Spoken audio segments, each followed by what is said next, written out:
Welcome to my lectures on modern physics. We have started the solid state physics and we have seen the structures of some crystal structures NaCl, CSCl, zinc blend and like that. So in this class we will see the one important aspect, that is Bragg's law. So Bragg's law will be helpful for us to see the crystal structures. So Bragg's law analysis helps us.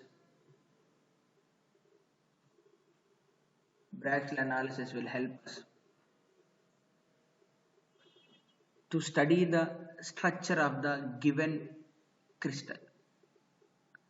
So we can estimate the experimentally the interplanar distance and the type of crystal, whether it is simple cubic, phase, FCC, HCP. So and all this can be studied with the help of X-ray diffraction. Okay, so as we have written in the first class, in the X-ray diffraction, first we will see the Bragg's law and Bragg's spectrometer. Then we'll see the crystallography, Love method, Love equations, then powder method. Okay.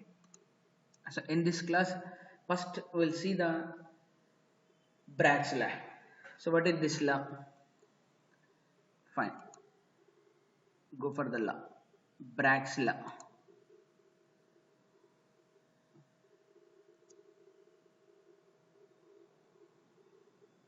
So what is the Bragg's law?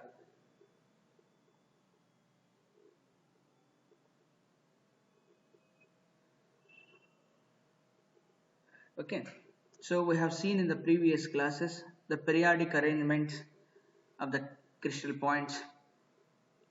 So the lattice planes, the interplanar distance for the given type of lattice, and all those things we have calculated. Okay. Now I'll see, this is the crystal plane I am taking, like this. These are the lattice points.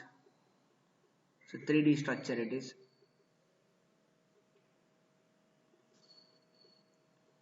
Let's say we know the interplanar spacing distance also, that can be calculated if I know the, let's say the distance is d.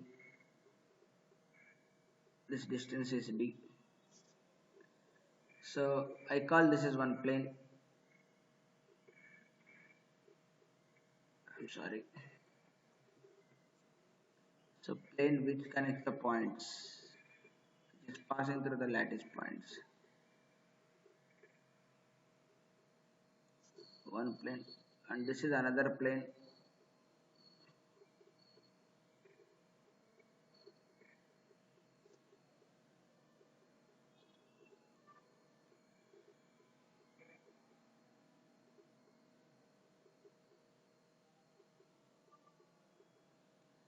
These are the lattice planes. We know the space between the two lattice planes also. Let's say X-rays are coming and incident here.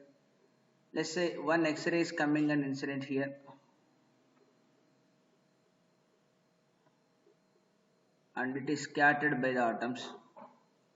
And this is another X-ray which is interacting with this atom. And this is with this atom. So why we have chosen the X-rays means the wavelengths of the X-rays are comparable with the lattice parameter of a crystal. So generally the order of the lattice parameters will be 1 angstrom, 2 angstrom, 3 angstroms, like that, up to 5 angstroms you can say. And the wavelength of X-rays also in the same order. So that means the X-rays will be diffracted by the crystals. So you might have seen the diffraction of grating. So we can think of this crystal lattice as a type of grating. Okay, this is the incident ray, and this will be reflected from here. We can say scattered. This is the scattered ray. This is the first one and the corresponding scattered ray. Let's say this is the second one and the corresponding scattered ray. This is the corresponding scattered ray. So let us measure the angles with the glancing angles, we call glancing angles. The angle made by the rays with the interface, that is lattice plane. This angle I will take theta. Then angle of reflection is also theta. Okay. So now we can see this. We can take the photograph of these two rays. So we can see, or we can take the photograph of these two rays. As these two rays are coming from the same source, we can think of one and two are the coherent sources. They can interfere constructively or they can interfere destructively depending upon the path difference. So I can make the things will be like this. Let us take this point will be some A. Let us take this point will be some B. And let us take this point will be some C. And let us take this point will be D. Now you draw the normals from that point B to here. I am drawing the normal from point B to here. This is the normal. Now again you draw the normal from point B to here. This is the another normal. Normals means which makes an angle 90. Call these points will be point E and call this point will be point F. Now the ray 1 and ray 2 will be of the same distance, ray 1 and ray 2 up to at this particular point. After that E2D and D2F, E2D and D2F, the second ray is traveling more distance with respect to the first ray. So we can think of like this. So there is an extra path traveled by the ray 2 with respect to the ray 1. Okay, that extra path we can calculate here. That extra path will decide what type of interference 1 and 2 will undergo. Let us write that.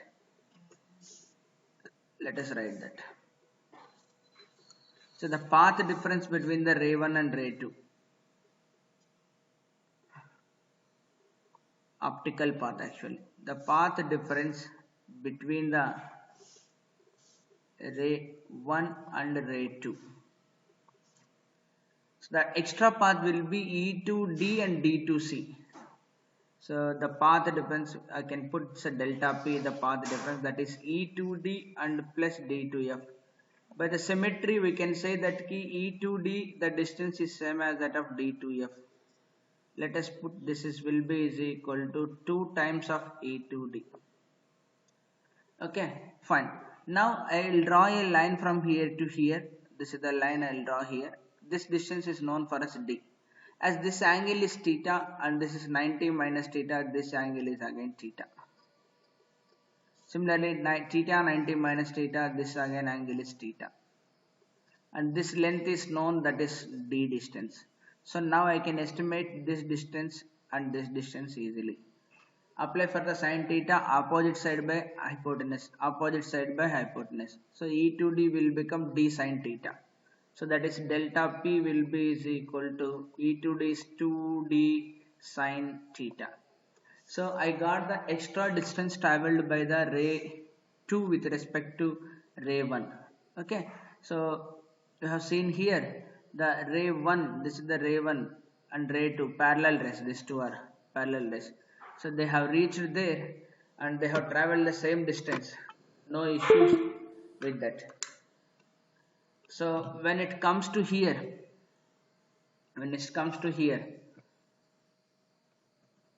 they have traveled the same distance up to one here to here. They have traveled the same distance.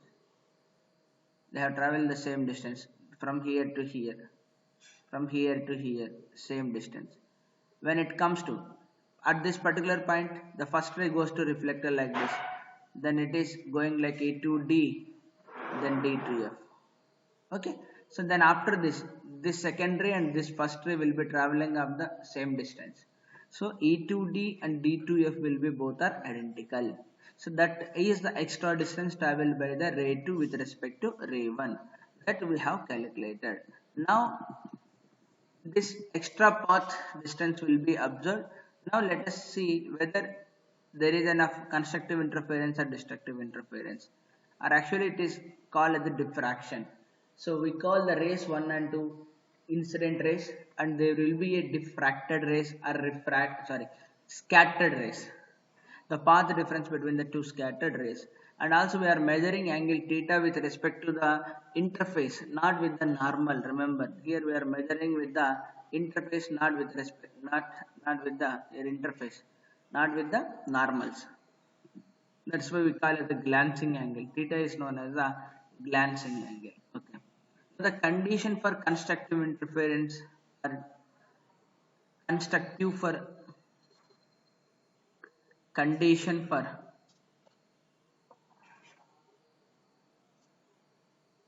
constructive interference.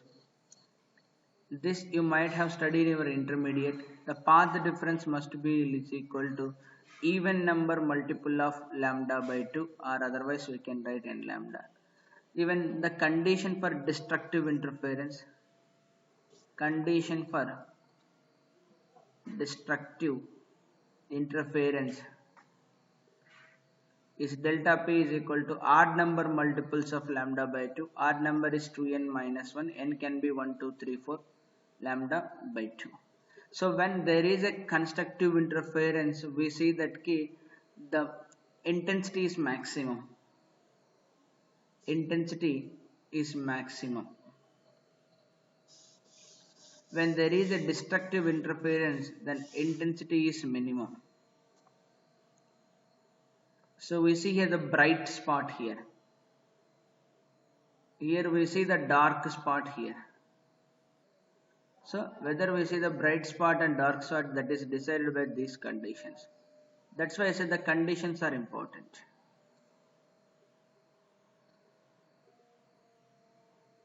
The conditions are important.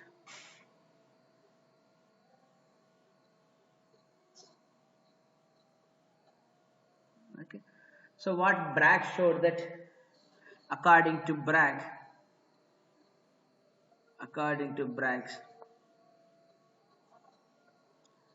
so whenever this it will be equal to n lambda, the scattered rays 1 and 2 interfere in such a way that there is a maximum intensity.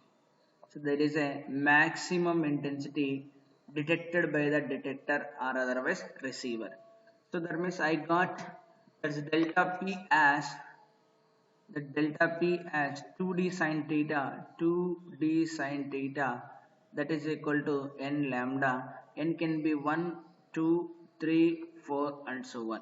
This is the condition for the Bragg's condition అని కూడా అంటారు. This is also called as the Bragg's condition. This is also called as Bragg's condition. The condition for constructive interference, the condition for the brightness and the more brightness. Okay, so here I have taken it as a, so lambda is fixed. Lambda is fixed generally we call as a monochromatic light. So we are using the monochromatic light. So D is the interplanar distance. Okay, D is the interplanar distance. Suppose that you want to determine. So we know the wavelengths of X-rays lambda, the order of diffraction we observe, and theta also angle of incidence, that is same as that of the angle of reflection, that is angle of scatter. Then D can be estimated interplanar distance. Once D is known, if I also know the nature of that crystal, if it is SC, then I know the relation between Eller indices and the interplanar distance. That we can see the D also. Okay. So these are the techniques will be useful to study the crystal structure. That's it. So all are based on the Bragg's law. The Bragg's law is the fundamental law to understand all the crystal structures. So you can see I have some images.